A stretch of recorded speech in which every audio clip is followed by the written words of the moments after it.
correctly with the correct amount. D20 Radio, where gamers roll. www.d20radio.com.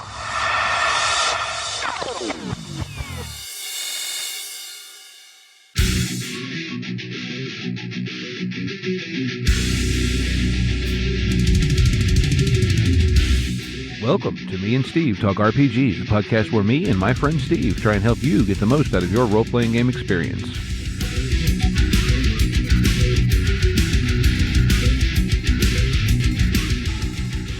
Hey folks, welcome back to Me and Steve Talk RPGs. I'm Steve, and I'm joined by a guest tonight. And in the midst of introducing him, we're also going to shout out our D20 Network affiliate show of the week, because this week I'm joined by Daryl from How We Roll. So hello, Daryl. Would you like to tell us about your podcast? Hello, Steve. I would love to tell you about our podcast. The How We Roll Gaming podcast is a lot like your show, where my co-hosts Nick and Robert and I banter back and forth about different RPG subjects.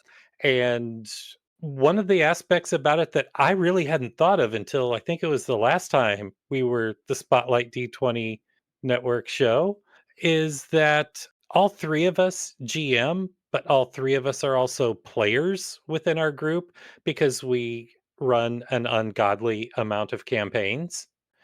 And almost every Saturday and Sunday, we're all gathered together, and it's a different game pretty much every day. So sometimes it'll be bi-monthly before the next session of a campaign comes around. But that's neither here nor there.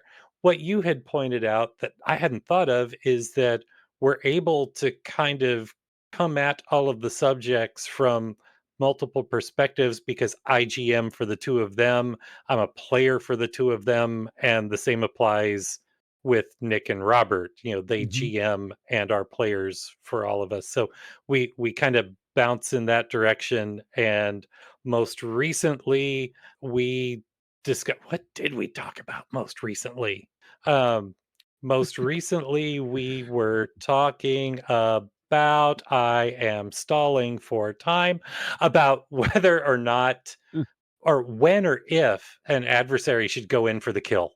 If they have a PC down, you know, should they go in for the kill? They've got the PC down. They can make that killing blow. Should they? If not, why not? If yes, why yes? And you know, we have a lot of fun talking games. Yeah, I think like for you guys though, that's a very unique perspective for you guys, you know. And in my head suddenly, as you were talking about it, that Spider-Man meme came up where it's the three Spider-Mans all pointing at each other. Yes. But the fact that you guys can talk about situations that happened and have feedback, you know, oh, when you did this as a GM, as a player, it felt like this. But you have, you know, multiple angles to approach that from. I think that is a really unique thing.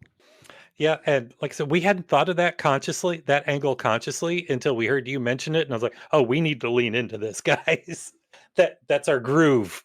Oh, but it's a unique perspective, and I think you can learn a lot discussing things that way. And then, you know, if you can learn it, then you can share it, and that's what we're here for, right?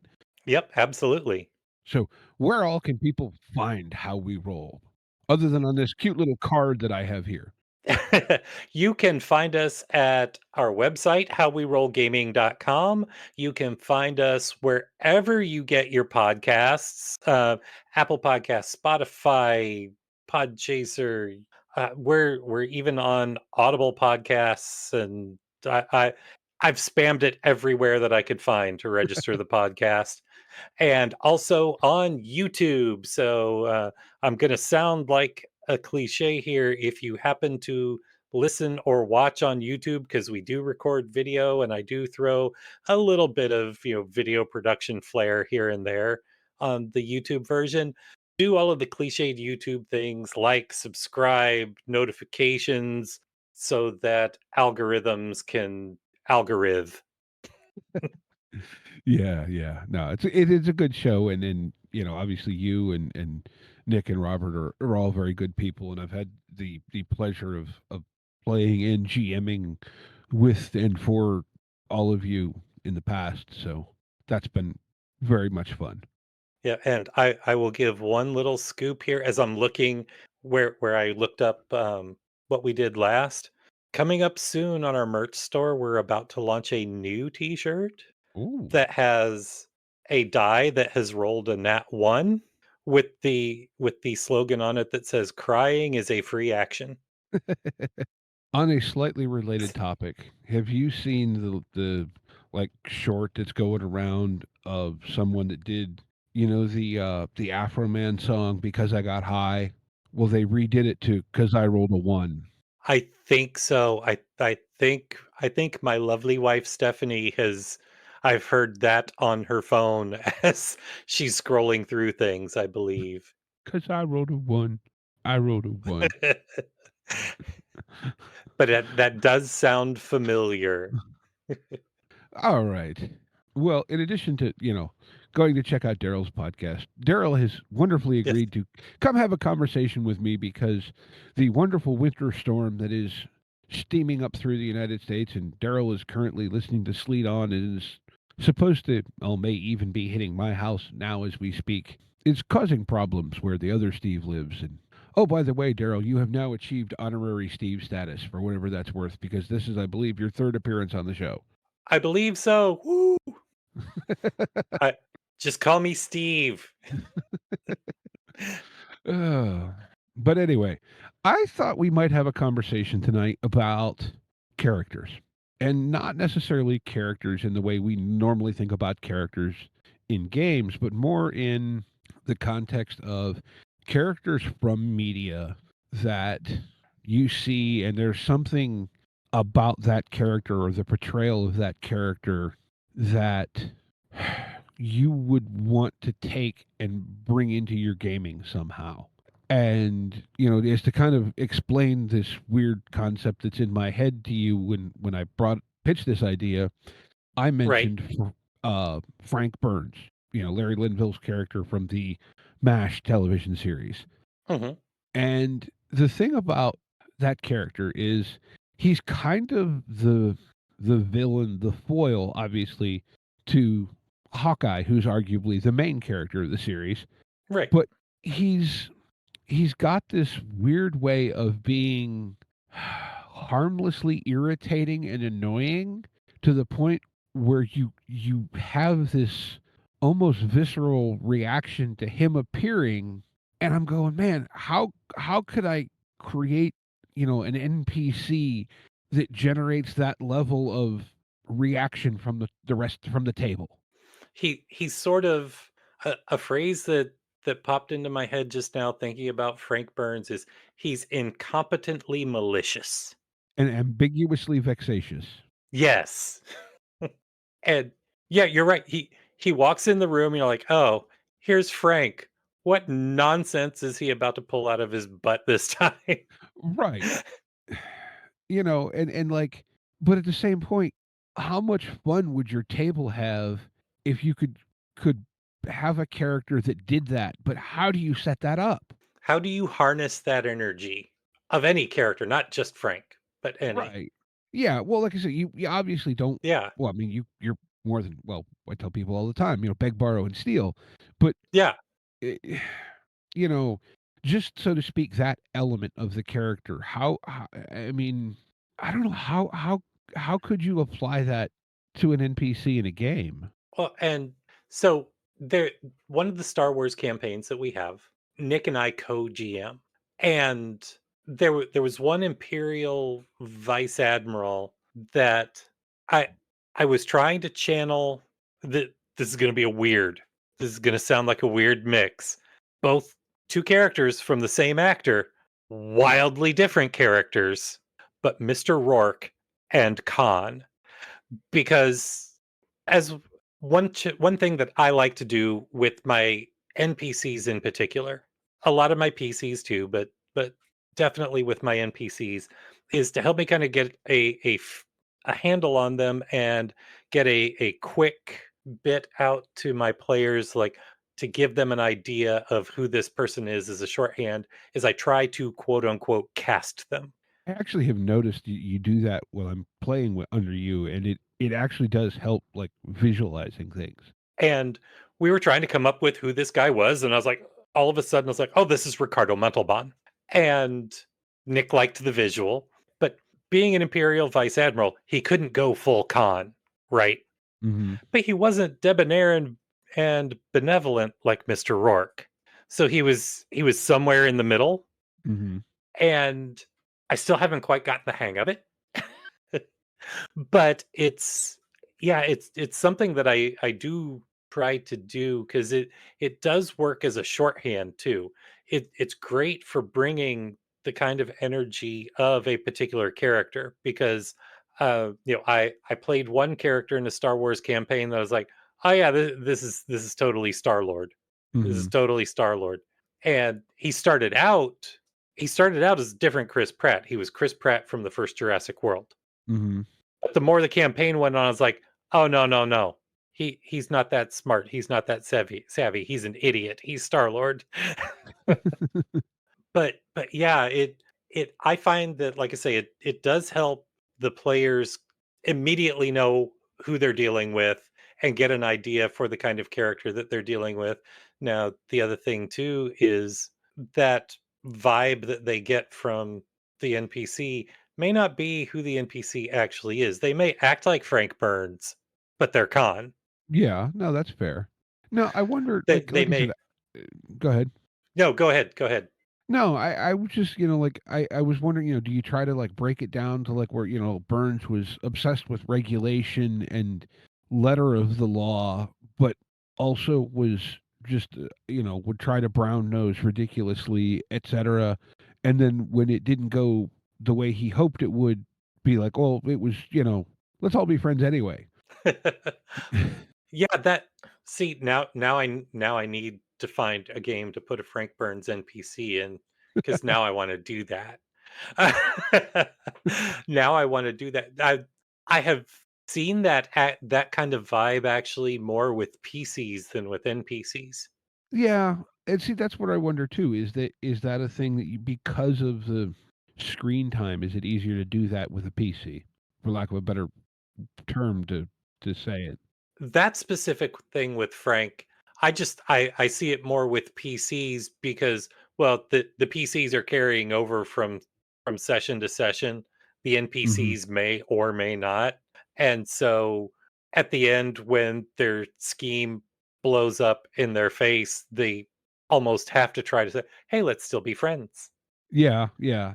I had that kind of thing with a player once who um, I told this story on one of our recent episodes, I think, that um, the player was playing a would-be space pirate who believed herself to be the daughter of a relatively famous and notorious named canon character space pirate Hmm. in Star Wars lore. And so she was constantly trying to get mom's attention or who she think is mom's attention. Hmm. And in doing so would constantly put their jobs at risk and the other players being the players are like, "What are you doing? You're trying to get us killed." And but I didn't mean anything by it. Let's be friends. Because they couldn't shoot her out an airlock because it's another PC. Yeah. They couldn't kick her off the crew because it's another PC. Hmm. But but yeah, now I want a Frank Burns NPC. I just need to figure out where they can fit. And it's all your fault, Steve. Hey, you know what? I'm good for ideas. So, I mean, do you want to, like, trade back and forth here with, maybe a character that Sure. you see, because I've got a couple more, but I don't want to, like, just bounce all my ideas off you. It'd be fun to Oh go back yeah, and yeah, forth. no, no. Um there's actually a couple of different takes on the same character that I would love to try to do. And this would obviously be with maybe not the big bad of a campaign, but a big bad. And that's either the Michael Rosenbaum Smallville version of Lex Luthor or the Nicholas Hoult 2025 version of Lex Luthor. Mm-hmm. Now, Nicholas Holt's pretty straightforward, but I like that his Lex was self-aware. When he's like, you're doing all of this because you're jealous. I mean, that's just jealousy. He's like, I'm not stupid. I know it's because of jealousy, Mm-hmm. but it's because of jealousy, and that's my motivation. I'm going to kill you. But the Rosenbaum one on Smallville would be harder to pull off because you have your big bad, who is also one of your PC's best friends Mm-hmm. and is charming and wants the best for your PC, but he's also a villain. And I really liked that genuine vibe that Rosenbaum brought to Lex, in that he would move heaven and earth to help Clark, but he had his own not so savory goals that you, Clark didn't know about because that's his buddy Lex. Mm-hmm. So I would love to have that kind of a layered villain that at least one of the PCs actually wants to spend time with and hang out with, and who's also doing all of this shady crap on the side. I'm going to respond to you with one that I was thinking about bringing up because it very much relates to this, and that's Dexter Morgan from the Dexter series. Yeah, It's a yeah, very similar dynamic, if you will. I mean, obviously he's much more the main character, but he's sort of a villain, sort of a hero, yeah, and there's the layers of what the character is and what he does and what the people he cares about do and the conflicting motivations. And I think to a sense, boy, that's tough to pull off. yeah. I mean, It is.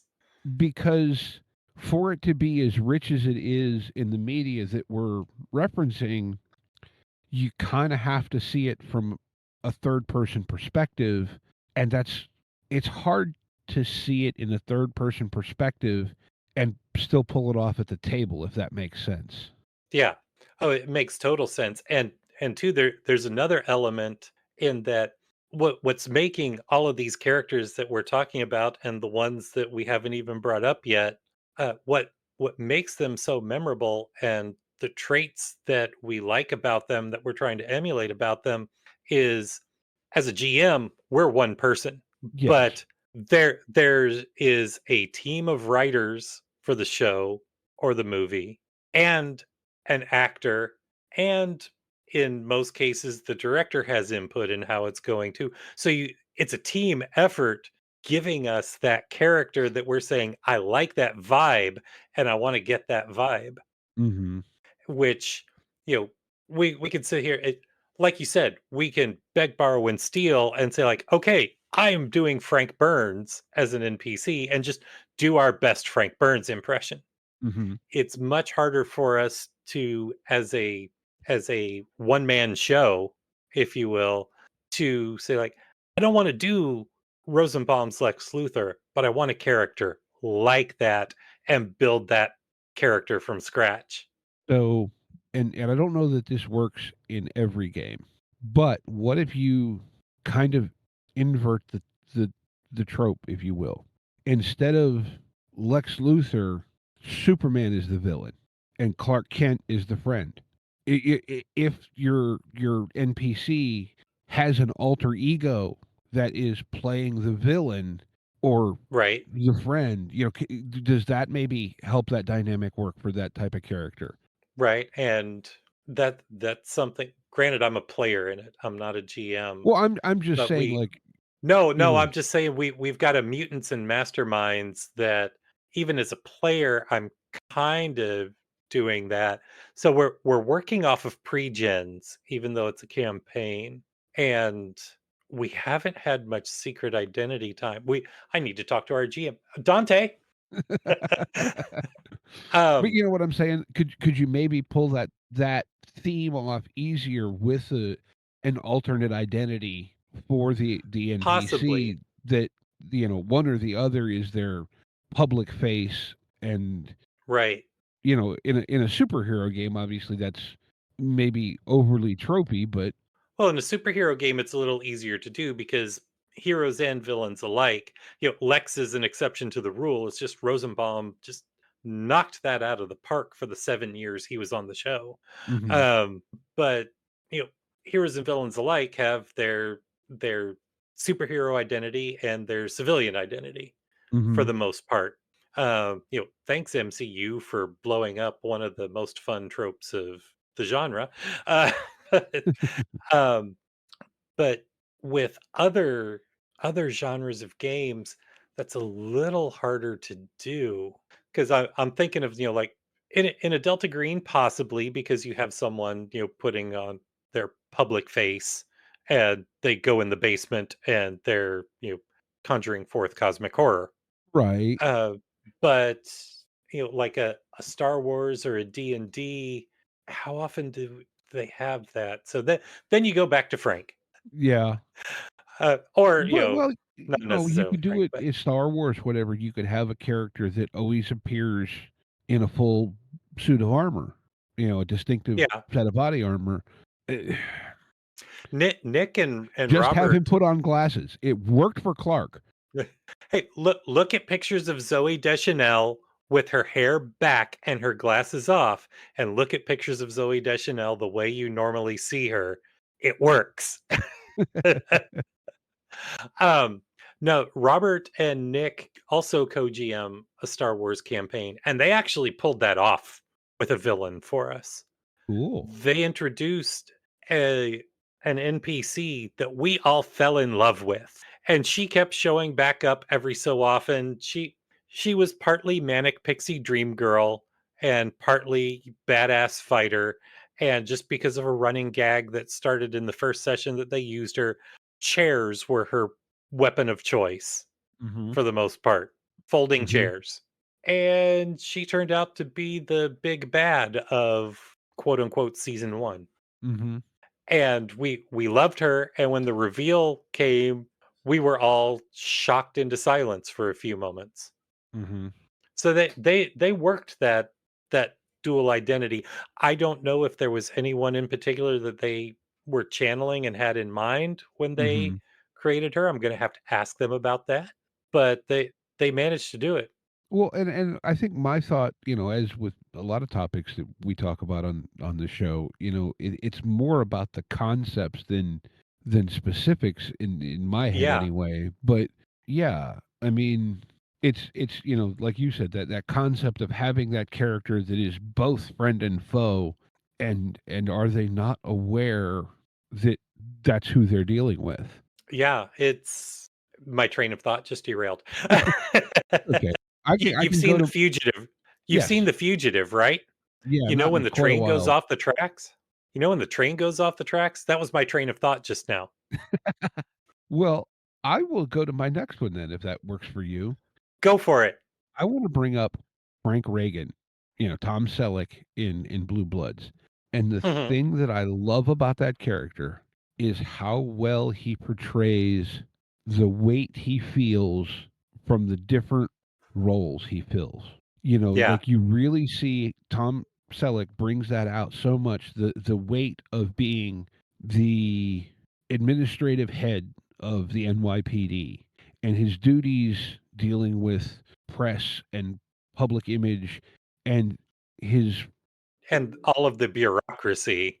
and then his duties and roots, as he came up as an officer and a detective, etc.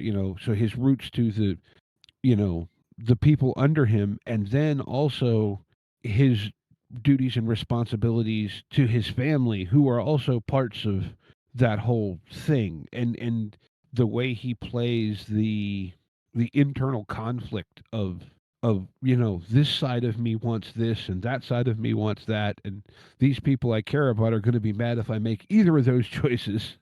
Right. No, that is a good character. That's a good one. And I think again that maybe that's not a great character as an NPC, because you need enough.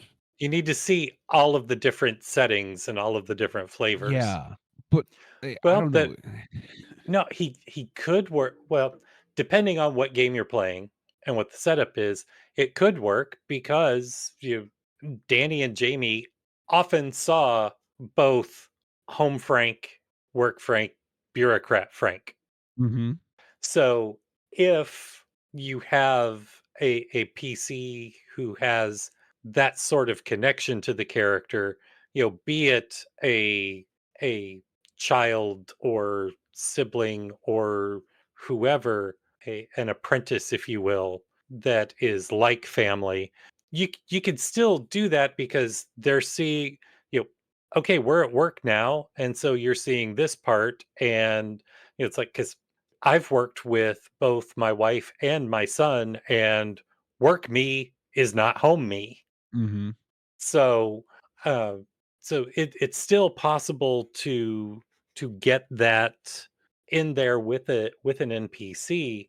You just have to make sure that if it were me making that NPC, they would almost be starting from session one, and I would pick one of the player characters and say like, okay, I'm your dad, I'm your mentor, I'm your whatever, and establish the relationship, and it's like, and I don't care if you don't like it because you don't get to pick your family anyway. And of course, I would, if my players are usually coming at me with a backstory to some degree, and so I would pick one that it works with. Right. I'm I'm not going to pick the one who's the orphan trying to find their family, Well, no, that wouldn't work or so well. whatever, or the one trying to track down the one-armed man who killed their father and say like, I'm your father. You have 6 fingers on your right hand. I can't help but notice. You keep using that word. I do not think it means what you think it means. The most perfect movie ever made. Moment of silence for Rob Reiner. Indeed. Inigo Montoya is one of those characters. Actually, now that you say that, I was just thinking that's because Inigo is go ahead. Oh, I was just gonna say, just with one story about his childhood that Mandy Patinkin tells, Mhm. and then everything else is said without being said in the way Inigo acts. And the fact that he is looking for the six-fingered man, and will do whatever, he hires himself out as a mercenary because he needs to pay the bills and keep looking for the six-fingered man. And he's another one of those characters that at first you're so, oh, ooh, this is a villain. Oh, but I like this guy. And Mhm. he's not really a villain. He's just an antagonist. Yeah. And he's For now, comedy, but it's but like not wacky. it's like it's almost like it was originally conceived as a gag character, and then Patinkin brought a soul to the role. I dare say that every single member of that cast did that same thing with their characters. Yes. But yes, Mandy Patinkin did an amazing job as an ego. But seeing him go, and that entire character arc of him in that movie, and to end on like, I've been in the revenge business for so long, I don't know what to do with the rest of my life. Right? Yeah, like that gut punch, you know, like and if you think about it, right? Like, yeah, how does it when your entire reason for being now isn't there? Yeah. And he's he's an insanely competent swordsman, Mhm. and he's confident in it, but also not cocky about it. Y He's a little cocky sometimes, yeah. but Yeah, the left-handed bit, but yeah, at the same but point, that's also born out of the competence. He's like, well, if I use my right hand, it's going to be over too quickly. I can't keep my skills up, so I'm going to duel him left-handed. Mhm. Yeah, it is a cockiness, but it's more of a confidence because, how is it they say, it's not shit talk if you back it up. Yeah, Um, yeah, and the only reason he went, the only reason we have that gag is, like, you know, I'm not left-handed, is because Wesley was as good as him. mhm. In fact, he's like, you might be better than I am, but I'm not left-handed. I'm not either. Yeah, yeah. God, that is a great movie. It really is. It is. It is. It is one of the most perfect movies ever made. But yeah, like an Inigo type, some a character with those elements. I mean, yeah, like we keep saying, we could do Inigo Montoya, but how do you do an Inigo Montoya type? Yeah. And I think the core of it is an obsessive focus with enough pragmatism that like he didn't he's obsessed with revenge, but he Mhm. honed a craft that he was able to use to support himself as a vehicle to get that For the revenge. revenge, and just a banger of a line when he gets his Oh. revenge too. Mhm. Ah, and it's so much better than the version in the book too. Yeah, that oh gosh. I've watched that twice recently too, so at least. I haven't seen it nearly recently enough, and I might need to change that while I'm hunkered down tomorrow. All right. Right, I jumped in with Inigo, so who's next? I'm gonna go, and I know we I briefly mentioned it the series before we started recording, but Raymond Reddington from The Blacklist, James Spader. Mhm. And the thing about this character is the layers. Like, and I don't want to spoil anything for anyone who hasn't seen the series because it is a long series. But I will say there's a lot of character development in the last couple seasons that, well, arguably maybe aren't as good. The character development is so rich. But the thing I like about that character is like there's this it's he is an onion inside an onion. You peel off these layers. Is he a bad guy? Is he a good guy? Well, he's helping the good guys to catch bad guys, but he's kind of a slime ball, and boy, he's vicious. But there's a a, a principle and some compassion, but at other times he's ruthless and like the almost like this character that is almost schizophrenic, but it all makes sense. And by schizophrenic, I mean he's like here and here, but it worked. And like that again, the amount of screen time to develop it, and maybe we're almost into where we were talking about like Lex Luthor and Dexter Morgan, but like having the layers and the nuance to a character that, well, yeah, maybe he's a bad guy, but maybe he's not. And Right. I think the thing that I left that series with is even in the end of the series, you're kind of in this mixed feeling of, well, was he really a bad guy or not? And I don't know. I guess I like to play around those kind of gray areas because I think it just if you have that gray area, I think what it does is it encourages the participants in the story to kind of have their own head canon, and by them doing that to become much more engaged. Right. And Right. Yeah. Knowing what's going on with them helps as a GM to make that this isn't just an NPC that pops up every once in a while and expositions you a little bit, and then off we go. yeah. This is a character who exists in the scene that you're in with them, but when you leave, they're still doing stuff. Right, right. I think that's the other thing that like, man, I think too often we don't as GMs, it's so easy to forget about your characters that aren't on screen and that they're Yeah. still doing things or they should be. Yeah, they should be. Stuff should be happening to them. Life should still be going on for them. Yeah, sure. It's fine to occasionally have that recurring NPC who, when the players aren't around them, they're basically stuck in amber. They're that gag character that shows back up. I've got one that I've introduced to one of my Star Wars campaigns that uh, is uh, he's a black market dealer that runs a pawn shop, Mhm. And whenever he shows up, he's basically always the same. He is always Clint Howard. He is always Ron Howard's brother, the character actor. Okay. And and he's always your stereotypical quirky Clint Howard character. Okay.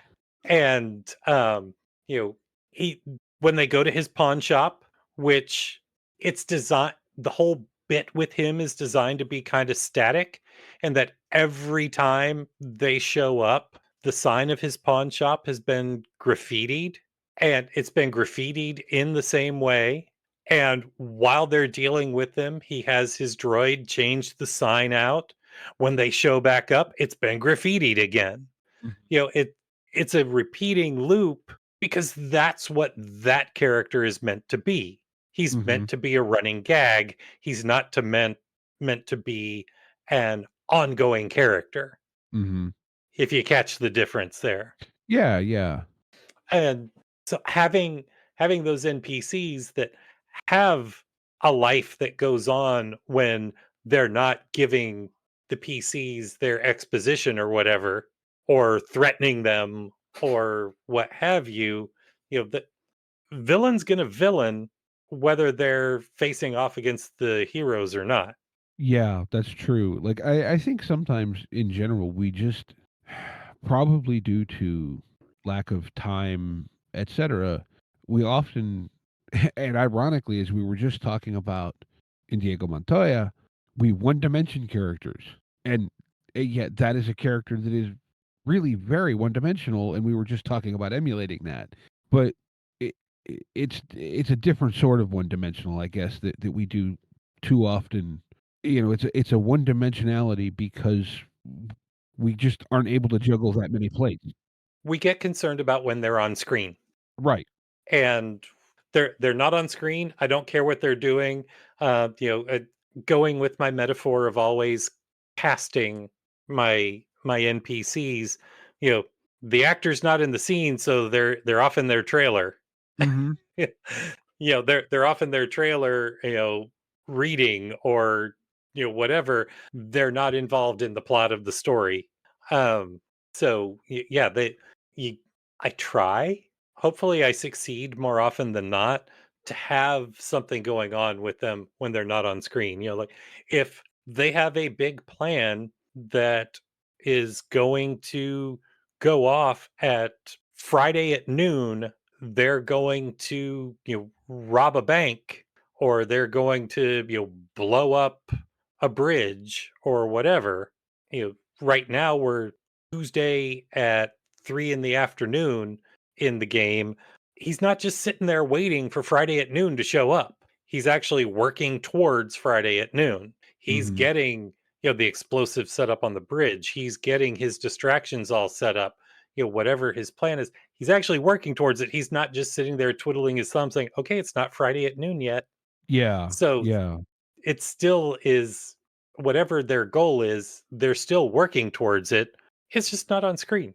Yeah. Well, I think too, the other thing about the Raymond Reddington character was the scope of things that he was aware of and fighting against was so much bigger in a sense than what the, if you will, the PCs were dealing with. Right. And that's, yeah, that's an interesting, is he a villain, is he not, whatever concept. Yeah, Yeah. I've got a lot of these that are so multi-layered, it's just confusing, and I think that's the reason I find them fascinating. Oh, I can't imagine why. Well, I've been sitting here kind of thinking, and so peek behind the curtain. I've had Star Trek on my mind a lot lately Mhm.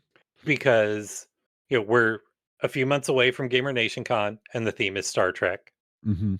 So last weekend, we finally got the quick start of Star Trek Adventures on the table, so that we could get a feel for the system, decide if we were going to use it or Genesis for our annual three-parter. Mhm. Spoiler alert, we're doing Star Trek Adventures. And we there's enough interest within our group that we're looking at me starting a campaign. Mhm. And so Star Trek has been on my mind. And yeah, it would be obvious to say, yeah, if nobody plays the captain, obviously I need to have an NPC captain of the ship. So the Kirk or Picard, who are we going to have? Well, you know, if I want layered, I could go with Cisco from Deep Space Nine. I know that you were saying right before we started that I am much more of a Star Trek head than you are. Mm-hmm. So with Cisco, Cisco is probably the most layered captain that they've had in the whole franchise. Mm-hmm. And that Cisco is a single dad who has a mad on for, at the time, the face of the franchise, Picard, because when Picard was assimilated by the Borg, he was leading the attack that killed Cisco's wife. And the reason he is a single father, he's considering resigning from Starfleet, and he's given this position running a space station out on the frontier where through plot shenanigans, he becomes a religious figure for the planet that the station is orbiting. Mm-hmm. And he also, as it was Star Trek's first flirtation with with long form storytelling rather than episodic. Mm-hmm. And they started a war storyline. So he suddenly becomes a a wartime commanding officer. Mm-hmm. And so he's got all of these roles that he's having to juggle. And you can you can watch Avery Brooks playing the character, and you see that as they started adding more and more of those layers, like he was having a feast playing with it all. And like the relationship between Cisco and his son seemed so much more natural than most of what you see, especially in genre TV. Mm-hmm. You know, genre TV, genre science fiction TV, you generally get very, I'm overgeneralizing here, but especially at the time it was on the air, you get kind of stilted characters. Mm-hmm. But there was this genuine warmth between Ben Sisko and his son Jake. Mm-hmm. And just the way they gave him an arc too, in that he initially resisted being the emissary of the prophets and embraced the role by the end of the series. Mm-hmm. And so having a layered NPC captain like that would be great, but if I've got an NPC captain, do I really want them taking that much of the spotlight? Right? Mm-hmm. And for that context, for a convention game, that's a lot of setup. Oh no, not for the con game. No, I'm talking about our campaign. Ah, okay. I'm talking about our campaign. Sorry. Sorry if I was confusing there. No, no, But no. That's no, fair. I just a point that was rattling around my head. no, no, for sneak preview. Unlike our previous three-parters, this three-parter we are leaning towards three separate sets of PCs. Mm. And there's reasons for that. No, I like that. um, Kind of an anthology thing well, there are ish. multiple time periods of the series for Trek. Fair. Yeah, Um, but I've if for for the NPC captain in the campaign, I would probably go with something more like what they've done with Christopher Pike on Strange New Worlds. This is a character that appeared in the only two-parter on the original series and was also in the original Unsold pilot. And so based upon those appearances, we knew where he ended up. Strange New Worlds is a prequel to the original series. okay. We know what we know where he ends up.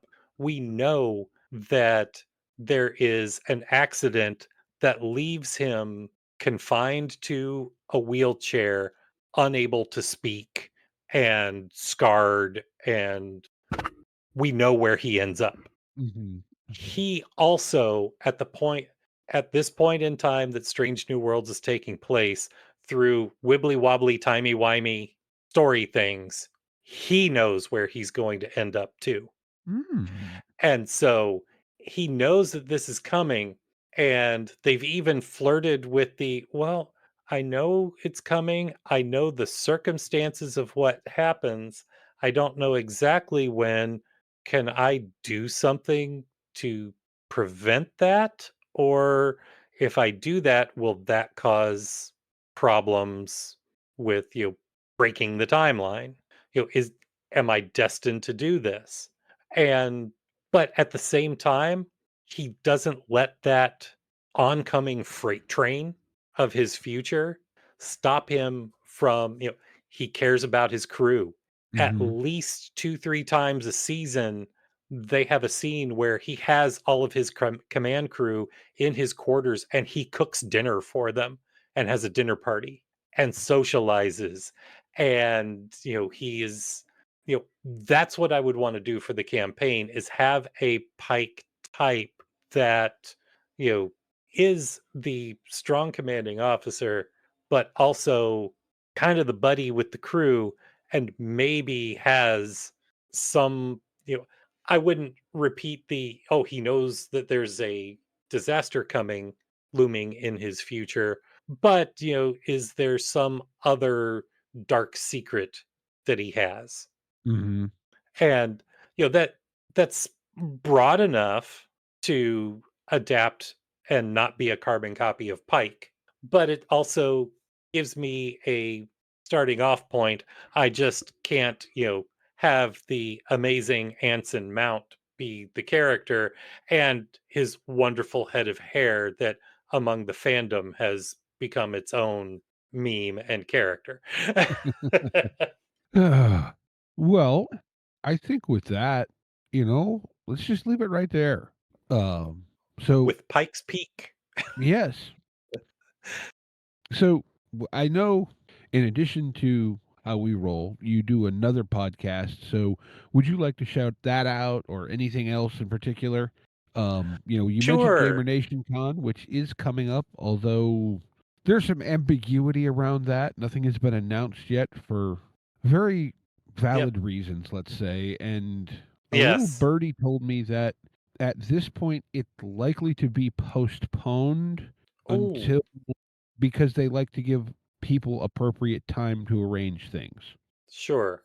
But it is not like, oh, we're not having it this year. It's just as of yet we haven't announced a date, but it will probably not be when it normally is. I see.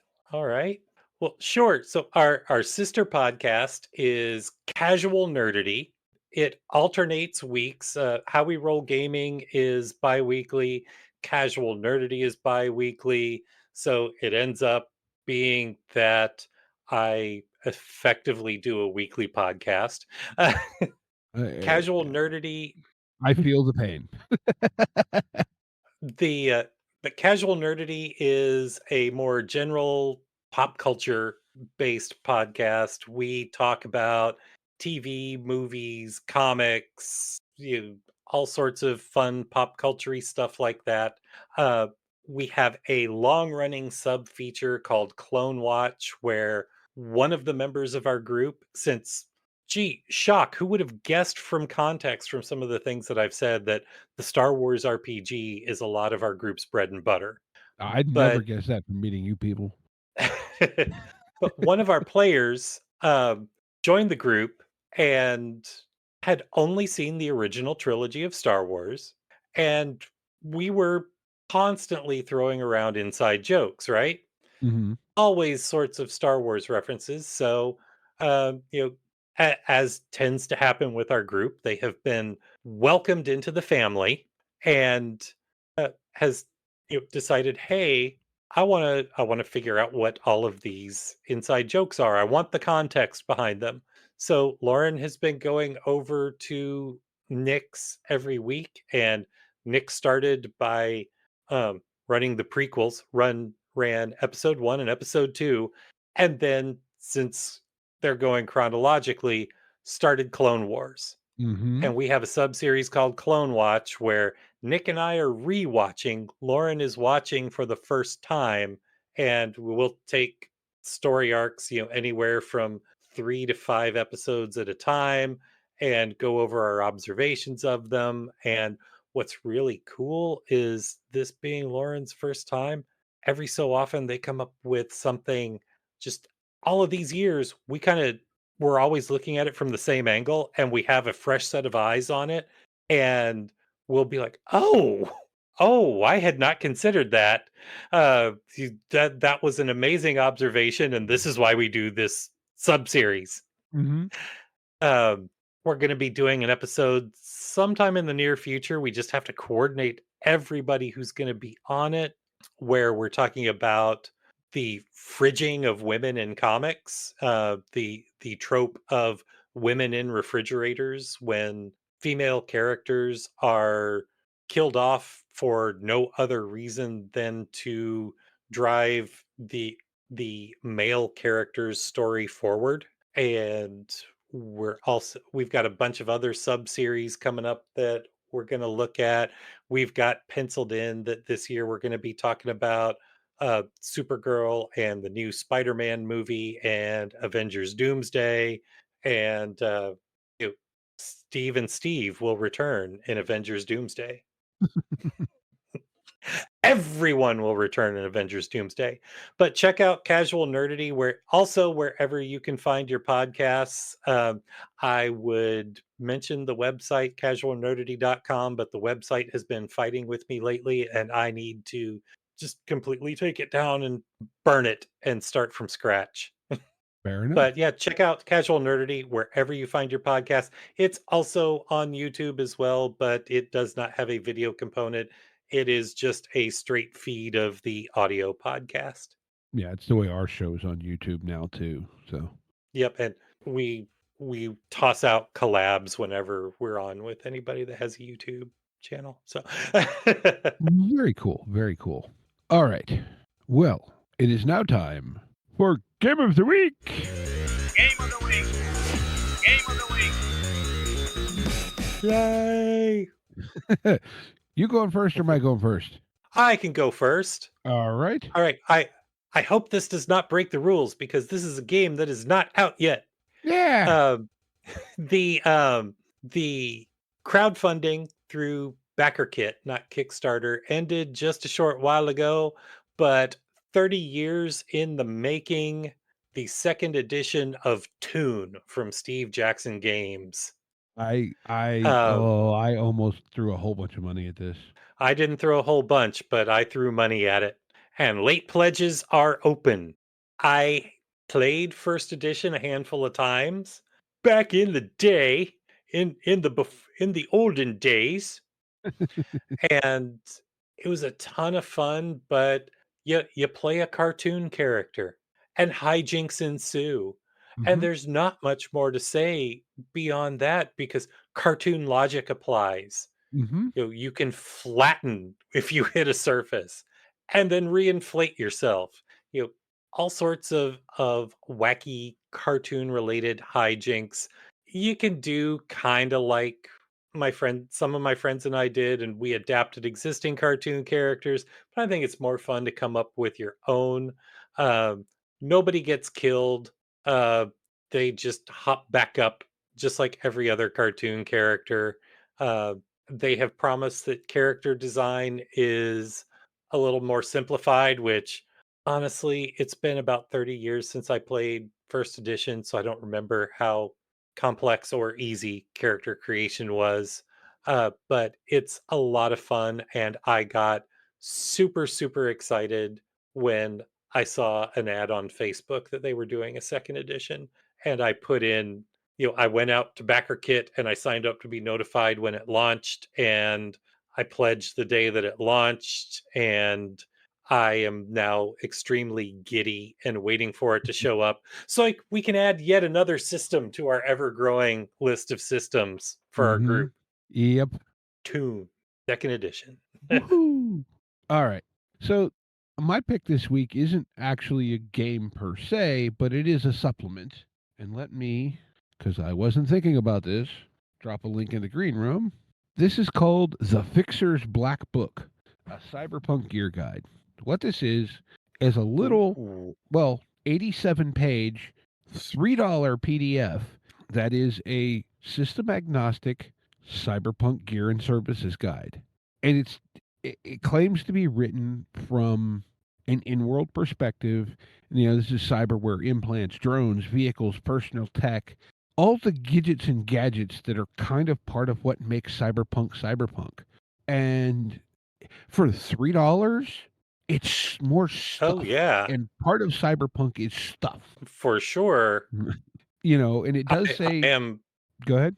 Oh, I was just gonna say, I am copying this link now so that I can send it to Robert because Robert runs our Cyberpunk game. Mm-hmm. I'll put a link in the show notes, and it'll actually be an affiliate link, which is, by the way, a way that if you want to do something for the show, if you do that, we get a little kickback from drive through Yep. if you buy stuff through an affiliate link. But it's not much, and it doesn't cost you anything. But anyway, yeah, this says it's priced, organized, etc. Now, I don't know how it's priced relative to game, whatever. But like I know, Cyberpunk Red. I don't know if you've noticed, Daryl. You know how all of the same kind of things are all the same price? Yep. That was done on purpose because the guy who designed that segment of the system has actually done quite an amount of study in economics, and it was his way of enabling it to function as a barter economy Mm. so that you could play it as opposed to you exchanging credits for things. Hey, I'll give you a this and a that for that thing. Okay. It makes See, now it that it makes that price structure in the book make so much more sense. yeah, It was his way of definitely. being able to simulate a barter economy in which you could trade things because they're at an established value bracket more than an actual cost. Yes, instead of this costs $360 while this costs 325, in the three they're both marked at 350 because they are similar in value, so trade. Right. So I'm sure you could apply that very easily if Cyberpunk Red is your system of choice to whatever's in this book. Yep. But yeah, that was a Oh nugget yeah. I heard, and I forget the gentleman's name now, but it was the individual who did that section of the design for Cyberpunk Red, and that he specifically said that was why they did that. Very interesting. Because you figure that the streets are probably going to run much more on a barter economy than actual currency. But yeah, this Fixer's Black Book is, like Oh I yeah. said, 87 pages of stuff. Now it does not appear based on what it's saying here that it's that much as far as weapons. This is gear, not Yeah. not weapons. They do have a book says it's more realistic modern day gear. Same people put out one. There's a link in the listing for it. It's called the Merchant of War or something, which is weapons. But this is all the, like I said, cyberware, implants, drones, vehicles, medical services, housing, that kind of stuff. And Very cool. for $3, I mean, that's what, half a cup of coffee anymore. Something like that, yeah. Something like that, or I try not to look when Stephanie gets Starbucks when we go to the grocery because I don't want to know. Uh, I have it never was a conscious thing, or it wasn't for a long time, but I have never actually bought anything from Starbucks. And now I try to maintain that just so I can say that, and people give me this look like, "How do you exist?" So, total digression. I like their strawberry cream frappuccino, so that's what I usually get. Sometimes, she'll like, hey, do you want that when we go to the grocery? And she's putting in her order. Yeah, sure, why not? I never actively buy it myself unless I'm traveling for work and I'm using expense money. Because it's like, yeah, it's good, but I don't want to pay that much for it of my own money. So, I'll let the company pay for it. Fair enough. Well, you got anything more to add? Um, I do not. I do not. I have sent Robert a message saying, "Hey, watch for the show notes cuz you need to get this book for to get the Fixer's Black Book." I know that oh he has too much fun. He has too much fun with our cyberpunk game. He accidentally nearly killed us the last game though, because he was adding extra to both offensive and defensive values of the bad guy that we were fighting. Mhm. It's like, why is this combat taking forever? And the next week he showed up for whatever next game we played. He's like, I'm sorry, guys, that was my fault. Well, that but the in Red, maybe not as much, but Cyberpunk 2020, its predecessor, was very much a game that you did not want to spend a long time in combat. That was a very good way to end up in a very bad way. Yeah, that was what was going on with us. We were and it also didn't help that um we were missing our netrunner, and the bad guy's netrunner was operating some turrets Mhm. against us. Yeah. We needed to find a way to just get in that room and shoot him. Yeah, yeah. All right. Well, I want to say thank you again for responding to my panicked plea of, "Hey, can you come talk for an hour?" No, it was fun, and now I have even more GM anxiety as I have all kinds of ideas for NPCs that I want to work in. Just remember, it's the chocolate. It's the oh dang, what do I call it? The chocolate lava cake brownie conundrum. I think I've heard you mention that. Essentially, we're trying to make chocolate lava cakes for the players. We end up with brownies. Yep. Everybody loves brownies. They didn't know it was supposed to be chocolate lava cake. Remember that. This is true. This is true. So brownies for everyone. Oh, Betsy can't have brownies. Betsy's vegan. Well, with all that, again, thank you so much for coming. Thank everyone out there for listening. Do the whole wherever you're at, like, subscribe, review, blah blah blah blah blah blah blah blah blah.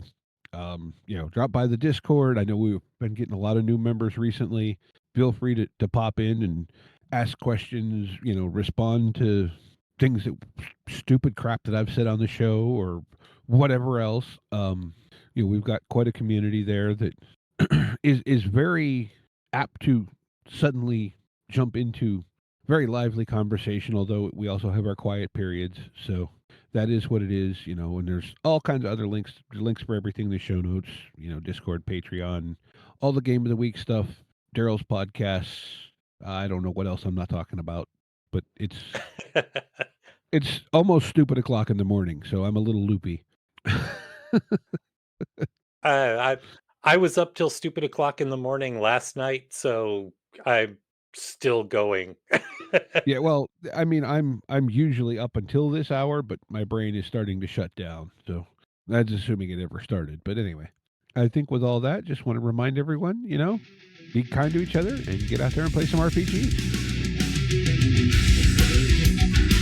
Intro and outro music by the band 12 Noon. You can email us at meandsteverpg@gmail.com. You can find us on Twitter and RPGs. Find us on Facebook at Me and Steve RPG Podcast, on Discord at Me and Steve RPGs, and as always, all of these links are in the show notes. Thank you, and be kind to one another.